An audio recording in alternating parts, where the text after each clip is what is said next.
starting to walk away, call him back and reward him. Let him know, if you come back to me, you get rewarded.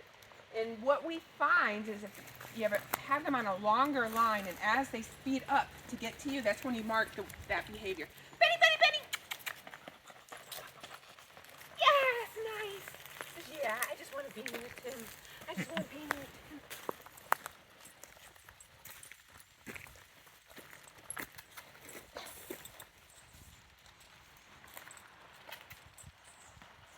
Yep.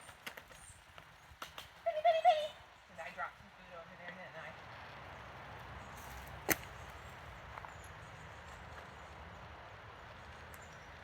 Yes! Come on, nice! Nice!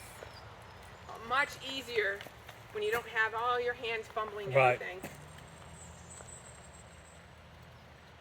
Yeah, I get, so nervous of him or losing control, and then he run away, or, I like that, where you have your fasten.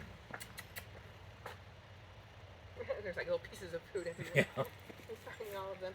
But this shows how much he uses his nose, which is great. So when you first come out, scatter some food, let him investigate everything so he's not bolting. But giving him a little bit more room will help too.